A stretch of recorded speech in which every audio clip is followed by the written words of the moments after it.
this is a little bit of like, these are sort of aroids, this is how they grow, these are some examples of them. And then sort of my tips and tricks behind them. All right, so a little bit of a plug about myself. So I'll run through this quickly because a few of you guys remember this from the last time we did a talk. So I grew up in Tassie, studied physio on the Gold Coast, moved up to Brisbane after I finished that to do work. Gained a bit of interest in plants in 2017 when I bought 1 or 2, 3, 4, 5, 6, 10, 12, 30 to put around the house. Ended up winning one of the local nurseries that's now gone, won a plant there, said it was a species, didn't look the same when you Googled it, found out it was a hybrid. If you get a hybrid, it's made of 2 species, you kind of want the two main plants to get that. Acquired another hybrid, found out what the 2 species were, so on, and here I am now. I went through South America in 2020, had a little bit of a look through some of the stuff there through Panama, only a quick couple of days, and saw some things through Colombia and Botanic Gardens and whatnot as well. Joined the ASA committee in 2021, so I joined first as just a general committee member, then stepped up into the South East Queensland role, did that for a few years, and did the presidency the last couple of years and handed the role over to a new person, Sam. Bad luck sucked in. Had to downsize my collection a couple of years ago. I moved houses, so it's unfortunately part of life, but my saying is if you see one of one thing, usually there's 2, 3, 4, etc. around. So, and these sort of things happen with a lot of people in my discussions over the time, especially older collectors. I used to have this and then I got rid of it. I'd like one back another day. So I've sort of had that sort of mini phase now. And then downsized it again because I thought I was going to have to move houses. However, I put the foot down and said, no, we're staying here because I've got a good spot and my plants are growing really well. All right, perfect. So let's go into what an aroid is. So aroids are part of the Aroids family. They are plants that contain a spathe and a spadix of the flower. A spathe is considered to be what's referred to as a modified leaf, and the term flower is actually a reference to multiple flowers, which is called an inflorescence. So when you hear me say the word flower, I'm speaking about the inflorescence. There's many hundreds of flowers on the said inflorescence on the spadix, and these can either contain both male and or female flowers. Some will be what's referred to as perfect flowers, so like some anthurium flowers are perfect flowers because they contain both the male and female part sort of essentially in the one little flower itty bitty complex. You'll see a photo later on. And then you have other plants like philodendrons that you've got like a specific male, female and a sterile area as well. Aroid plants also contain a naturally occurring chemical called calcium oxalate. Has anyone ever got calcium oxalate on their skin? Itches, it's nasty. About 6 months ago, I thought I was being clever, went back to my old place I was living at where some of my current old housemates were, put a few plants in the garden there, found a great big alocasia that had a infructescence on it, cut the infructescence off, removed all the pulp with my fingers and also got all the sap all over my arms and wondered why on earth it was itching for the next day afterwards. I learnt that one pretty quickly. There's also currently, at the moment, according to Wikipedia, about 114 different genus of aroids. This was a talk that I did about 12 months ago at a garden club, and I had to add 2 to that number. So it was previously 112 when I did it, and it's obviously gone up as both new family and species are obviously, new family of aroids are discovered, and also as botanists, as they do, they like to reclassify everything every 5 minutes. So there's a fair bit of splitting with a few things going on. A good one is the Philodendron meconostigma types, also known as the thaumatophyllums, that have now been brought back into the family of philodendron. But that is a talk for people a lot smarter than me. Okay, so we've got to look at the growth habit of aroids. So they can be terrestrial, so crawlers. They can be epiphytic, so they'll attach to trees and climb up. And you can also get a bit of a mix of the above, referred to as self-headers. So these are some of those, you see some of those types of plants that will grow up, fall down, grow up, fall down. Dieffenbachia are a great example of that. There's lots of different methods of propagation for a lot of these plants. You can cut up a corm. You can do cuttings of the actual tissue itself. Sometimes they'll have divisions that will split off the side. A good example is that Schismatoglottis over there that has a lot of divisions that have popped off the side.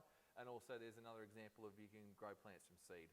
A lot of these plants, when they grow in the wild, they actually grow in a lot of leaf litter. So the potting media that we use is usually like a free drain mix for a majority of plants, unless it's your bog plants like your colocasias, where you'll use a bit more of nutrient dense, and basically just full of chook poo is what I put mine in, and it works really well. So you got lists of different types of potting media. So you got your sphagnum, you got your coca-coya and chip, you got your peat, your pert moss, you got leca, you got gritty mix, which is like a whole heap of rocks. You got charcoal. People grow plants in water as well too.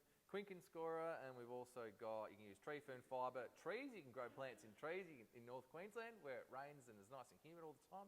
They just cut their plants and shove them in the forks of trees, and away they go like they've been babied. I've got some examples of some of these potting mixes here. If you want to, we'll pass them around and have a look at. So you've got Quincan scorer, which is a type of volcanic rock. It's really airy. It's quite heavy as well too, so it weighs down pots. Used very commonly in North Queensland because it allows water to drain through really quickly. You've got these leca balls. These are used with hydroponics. So they, again, wick moisture up and then allow your plant to be wet around the roots, but allow to be moist but not too wet. And this is a different type of clay balls. It's used for the fish tank trade. So it's like it holds moisture, but at the same time it can stay dry. So really good to propagate alocasia culms in. I'll pass these around. Everyone wants to look. Bruce, do you want to look? Interested? Probably seen it before. So there's another thing to remember is that growing plants is essentially a science. What you're doing is nothing you do will ever be the same. The potting mix that you made last week will be completely different to the potting mix you make now. You may have different ratios of ingredients. You may have different microbes that may be growing in there. When you water plants, you may water your plants infrequently like I do, where sometimes they get watered by whenever it rains and other times it's whenever I remember, or when they look sad and start to die. It's a big science. There's a whole heap of different ways to doing things. It just comes down to you working out what works best for you in what sort of circumstance. So a good comparison, which is very current, is North Queensland's had a cyclone that's come through there and flooded everywhere. So what they'll do is they'll prepare for the 2 metres of rain that they'll get in a couple of weeks, as opposed to us down here in southeast Queensland. We may get a fair big rain event that will happen, but not to that sort of extreme. So we can leave our mixes a little bit more sort of boggier, whereas the guys up north need to make sure that their mixes are a little bit open. So some considerations to think about when growing aroids is the light levels. So a lot of these plants are understory plants. They grow in canopies. So you need to think of the light levels of that. So too much light may actually be disadvantageous to these plants. Not enough light also can end up with a problem there. They can grow really leggy and sort of take off. Humidity levels, another thing to think about too. Not just humidity, also airflow as well as another one. These are plants that grow in the wild. They have a lot of airflow around them, especially epiphytic guys. So making sure they're not wet the whole time, 24/7. That comes into moisture levels as well too, is how much you water versus how much you let them dry out. Your temperature, which is a big one as well too. There's obviously plants we can grow here that up north can't grow and down south can't grow as well too outside. Another thing to look at is your growth habit, as we mentioned before. Is it a crawler? Is it a climber? Is it that self-heading plant?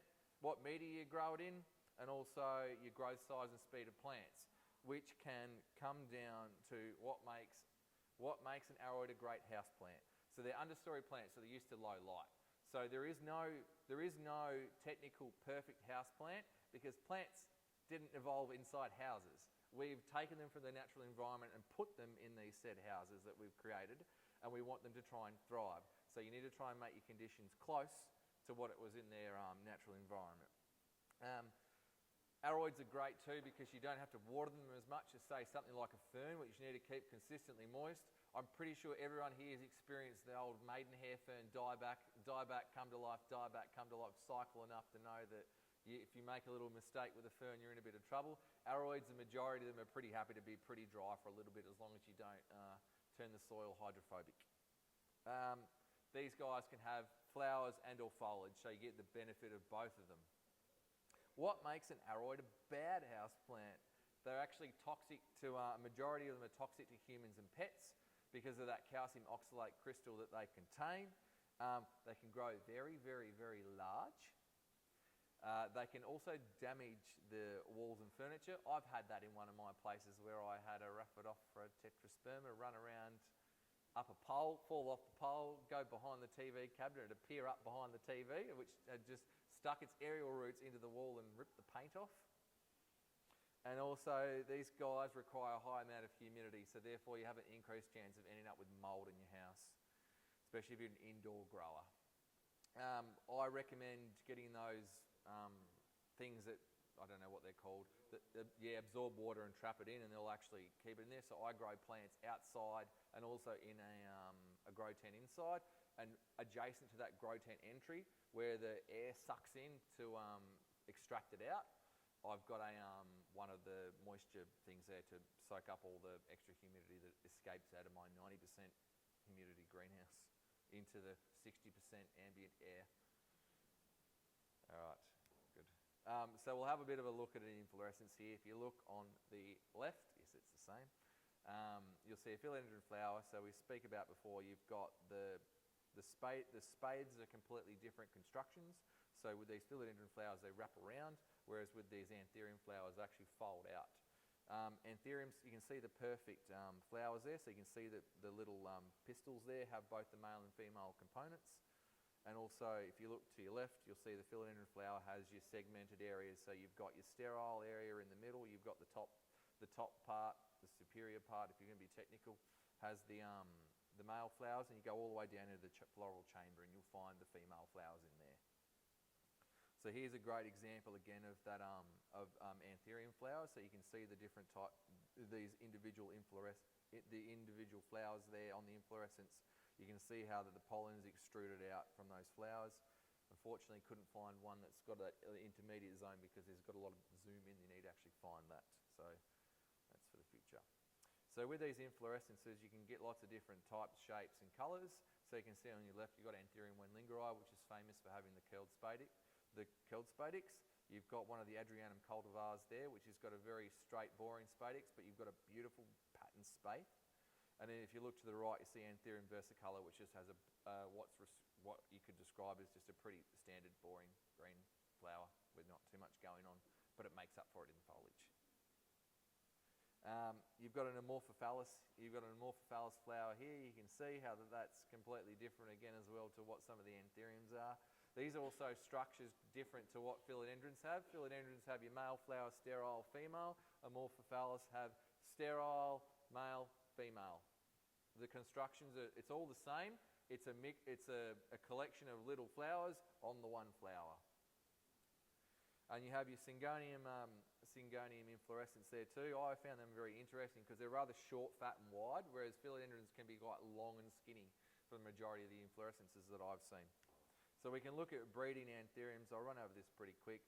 So you can see successful pollination is when you have your raised bumps on your spadix, you get your fruit, which then forms, and then each berry can contain between technically it can contain between 0 and up to about 20 seeds. Has anyone here tried to make hybrids or self-a-plant and found that you've got empty berries? I've done it. I've crossed at a friend's place. I tried to cross a wenlingeri with an Anthurium pallidiflorm, and full infructescence of great, beautiful coloured berries with nothing inside them apart from a bit of that sugary mesocarp. Oh yes, yeah. And what was the other plant that I was told the other? Oh, carnivorous plants, the same thing. Your female flower on your female plant, they can look like they've been pollinated, but they just give you a few duds and get your hopes up for nothing.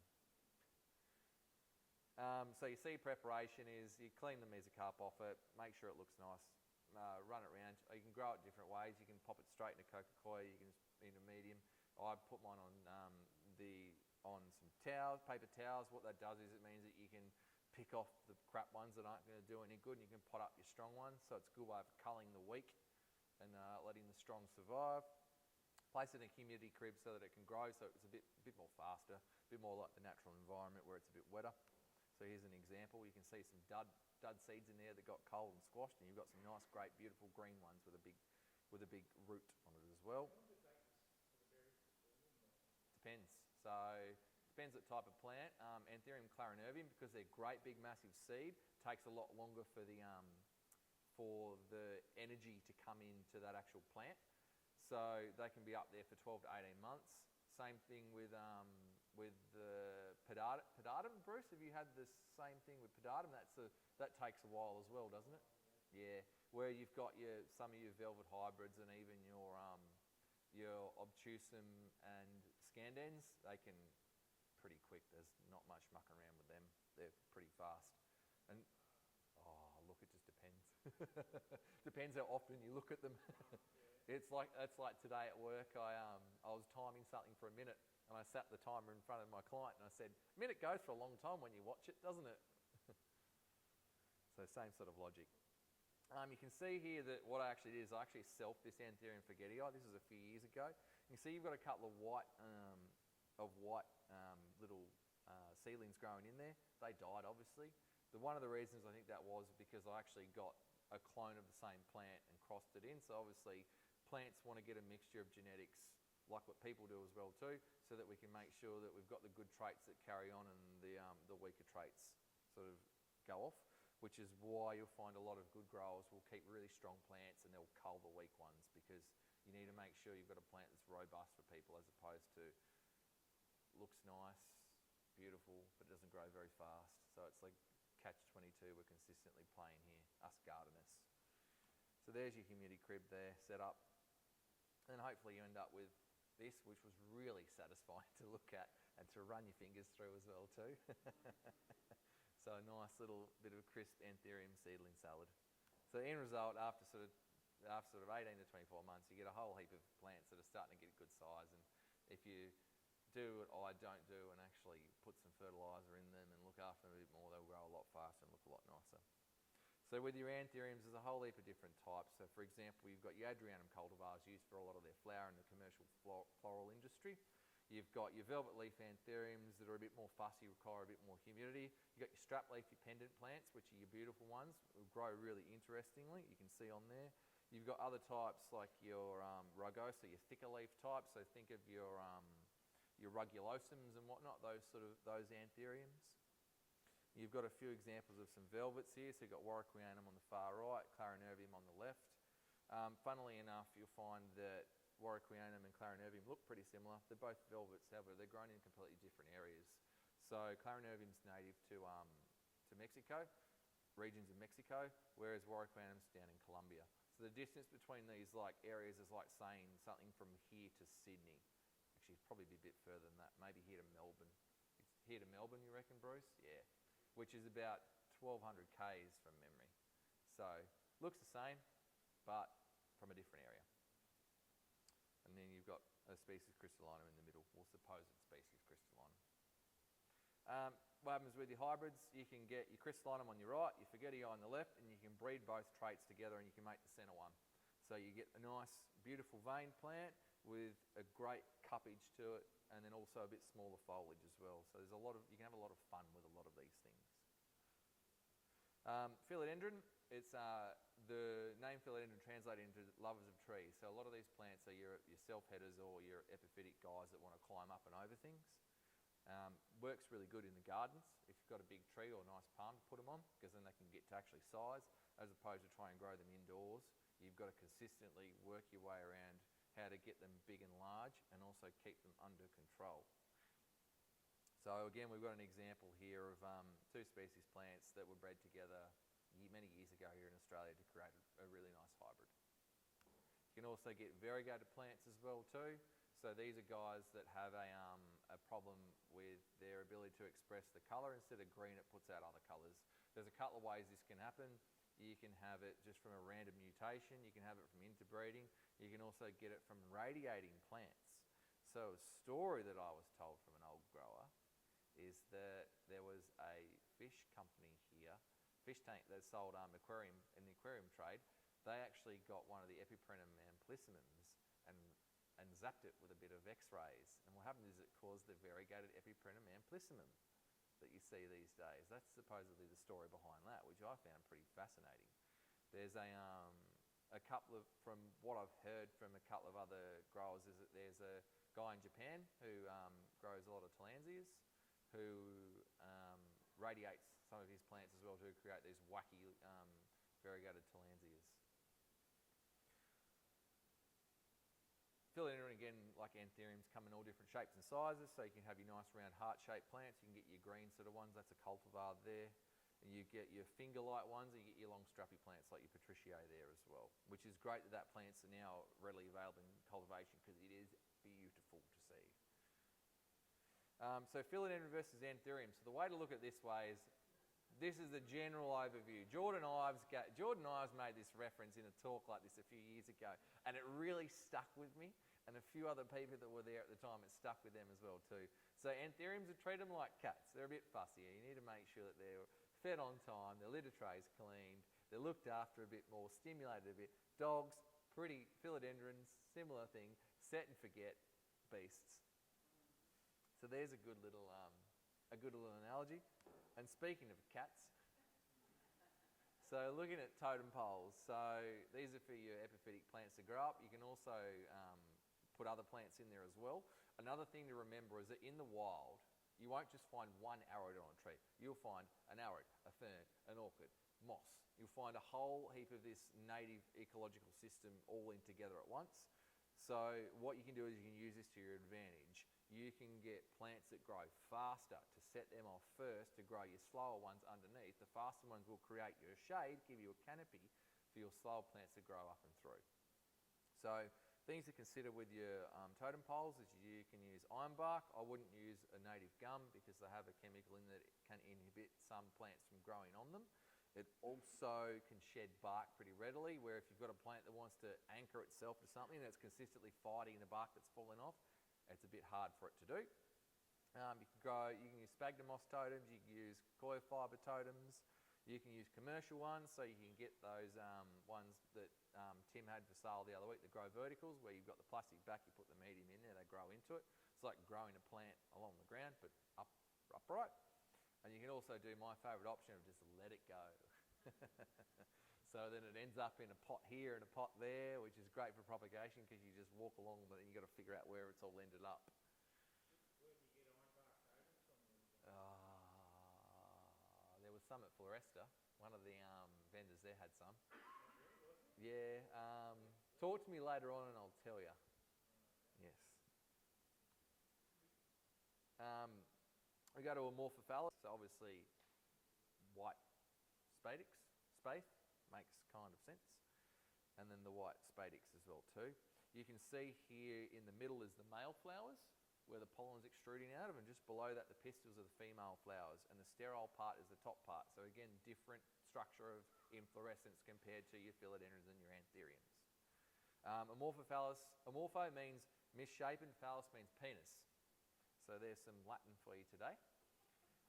These guys can be propagated by seed, leaf cutting or corm division, and some varieties are edible if cooked correctly. Has anyone here tasted any of the native Amorphophalluses?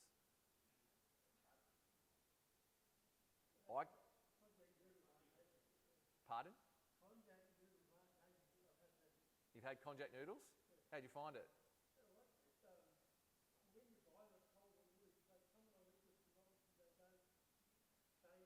Yeah, they don't dry.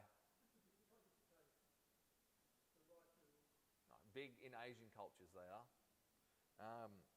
Here's my Amorphophallus paniifolus that I flowered a while ago, and I can't turn the sound on, but if you can see on there's a whole heap of flies buzzing around it. So I had this outside. This is one of the natives. It's native up north, up around the Cape region. I can't play the sound, damn it. But yeah, there's a audible note of flies buzzing around it, which was pretty cool at the time. Nice. And then we've got Alocasia. So these guys are not liked by a lot of people because they're big spider mite magnets. But if you look at it in the opposite way, how to tell if you've got spider mites, put a few Alocasias around and wait till they get a little bit sick. And then once they're sick, you realise you've got something. So these guys can be grown from a corm like a potato, similar to like how the rhizome sort of thing, similar to how Amorphophallus can grow to a degree. They also contain a lot of the poisonous calcium oxalate crystals, as demonstrated by my stupidity a few months ago. They can be propagated by division or seed, and also can be propagated by when they pup off the side, and also by cutting up the corms. There's a few of them that are native to Queensland. So you've got Alocasia brisbaneensis. How do you say? Does anyone know how you pronounce the indigenous name? Can anyone? Kunjavoy, that's it. Yeah. So a story that I heard is that the Indigenous Australian people, if they got stung by a gimpy, they would go and get the sap from one of these alocasias. However, it's a bit different, isn't it? Because you're putting something that itches onto something that itches as well. So the only way I can think around this is example, if you've got a child that bangs their leg on something, you tell them to rub it, you put in a different stimuli on top of another stimuli to try and cancel out the stimuli. But I just think good luck to you if you get stung by a gimpy. It doesn't sound very fun. And then you've also got a lot of variegated alocasias, which are pretty popular. A majority of alocasias there was a bit of an amount of, it was hard to get your hands on some of the rarer ones, but thanks to tissue culture, you're able to get a lot more plants now. There's a few people that will say that there's some problems with that, but there's also some benefits as well. You've got access to plants. So far, I don't know how true this is, but there's been people saying you have issues getting pollen from some of the tissue culture alocasias, sorry. So hold the space on that at the moment. We'll find out. Beware of dual alocasia. These two plants here, this picture was taken 18 months ago. Who here reckons I still own these two plants right here? They're dead, long gone. So these are a really tricky type of alocasia to grow. They don't like big changes in temperature drop. They like the moisture levels to be consistent, and they like to be nice and humid. They're tricky, but if you can nail it, good on you, and please tell me what to do, because I need to figure out what to do with them. A big favourite genus is Dieffenbachia, referred to as dumb cane. So I've got one over here. You can see on the edge of the popular vote table, it's one of my plants. Bit of a backstory behind that is it's a species from Thailand. It's an undescribed one, but it's been given the cultivar name of Dieffenbachia rex. Rex is Latin for king.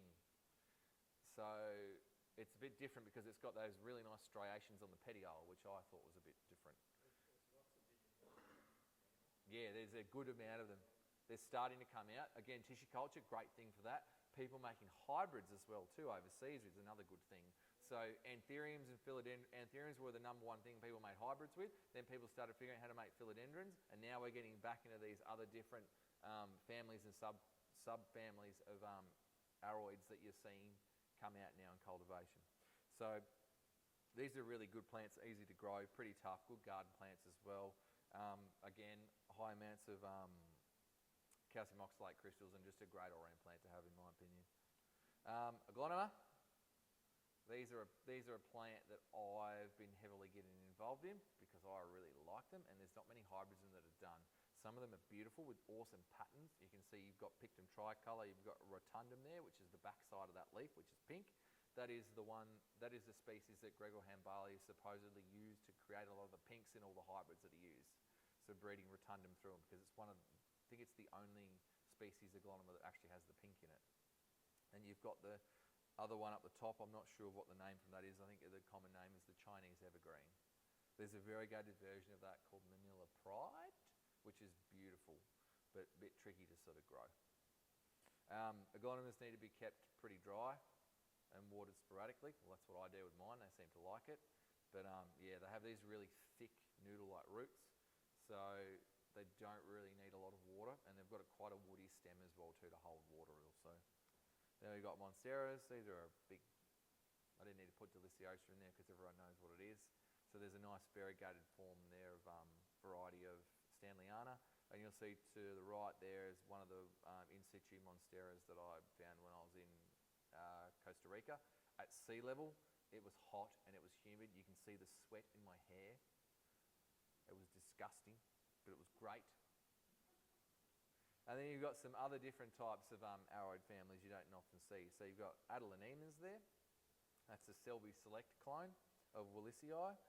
On the right-hand side, you can see there's the two photos of the one of the lower half, the other of the top half of Lassia spinosa, which in my opinion is one of the most attractive flowers in the Aroids species. And also, does anyone know what the plant is in the middle?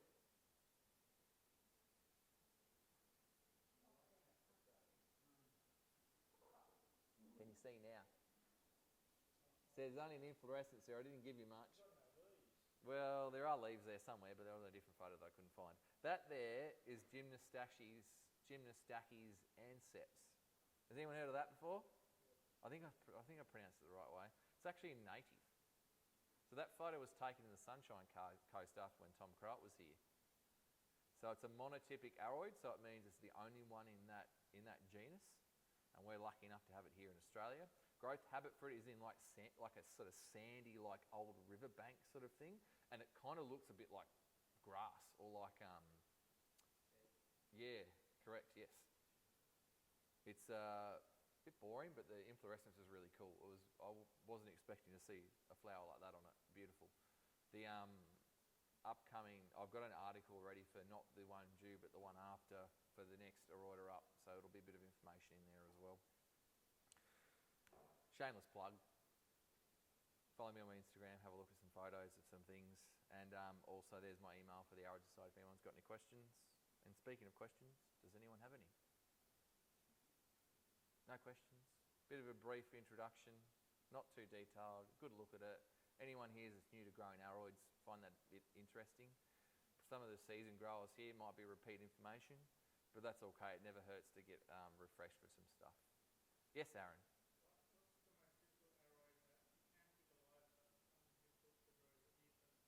What's the most beautiful aroid?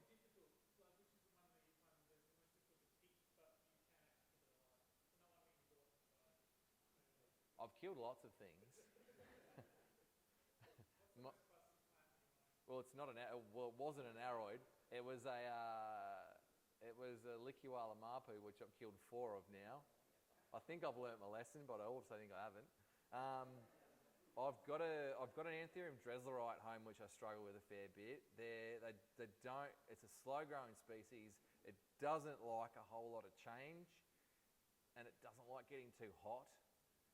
I've killed 2 really tiny Metallicums before.